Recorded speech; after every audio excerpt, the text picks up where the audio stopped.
If you want a customer to buy your product or buy into your agenda, stop trying to out-talk them and start helping them think. The fastest way to earn trust, build agreement, and close more deals is to ask the right questions, get the customer saying yes, and let them talk themselves into the best decision.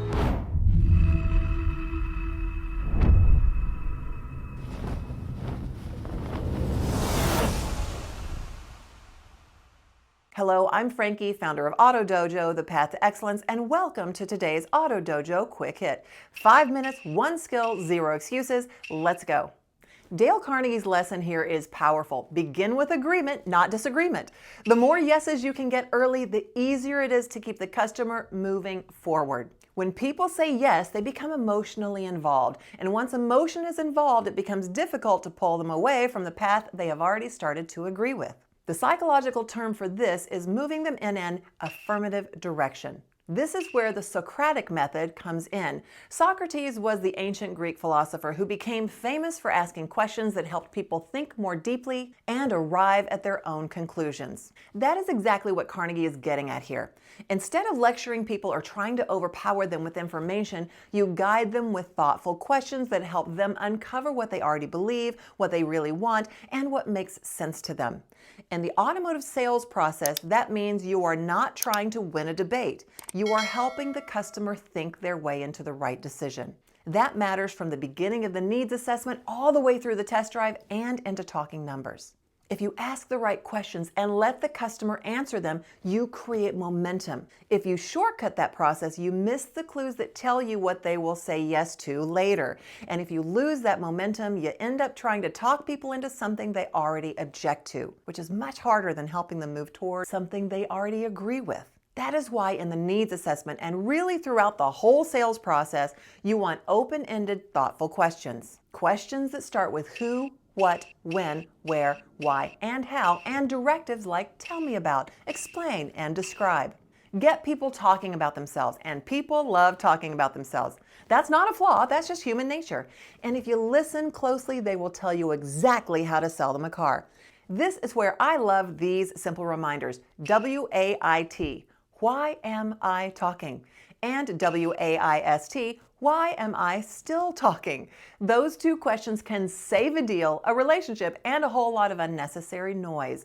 Then during the test drive, you keep building agreement with confirming questions like, oh, it really felt solid around those corners, didn't it? Or, this high-end audio system really makes your music sound amazing, doesn't it? You are not arguing about what they felt. You are helping them notice and verbalize what they already experienced by pointing it out. You're guiding them with questions that keep them in the affirmative direction. For managers, this works the same way. If you want your team to execute your vision, start by getting agreement on the goal, the priorities, and the path. The more they say yes to the mission, the more committed they become to the execution. When people are emotionally involved in an idea, they are far more likely to follow through. So here's the real lesson. Talk about what the customer wants and get them to say yes to that. Not what you want from them, what they want for themselves. If you do that well, the customer will often talk themselves into buying your product. And yes, this matters when there is resistance at the numbers. If you've already built agreement around the vehicle, the features, the comfort, the solution, and the experience, you can remind them of the things they already said yes to. That is not manipulation, that is keeping the conversation aligned with their own priorities. So go do it now. For your next 3 customers, do 3 things. First, ask at least one open-ended question that starts with who, what, when, where, why, or how. Second, count how many yeses you get in the first 5 minutes. Third, keep your talk time under 30% and let the customer do most of the talking. Then incorporate into your closing a recap of what they said yes to or that they loved in order to continue the affirmative direction. Why is this important? Well, because people move toward what they agree with. The more agreement you build, the less resistance you face. The more the customer talks, the more they reveal. And when they feel understood, they trust you. Trust is what turns a conversation into a sale into a repeat customer, and a repeat customer into a referral. So go take action, keep the customer first, and go dominate your floor. To receive these quick hits directly into your inbox every week, scan the QR code you see here, and I look forward to serving you in the Auto Dojo soon.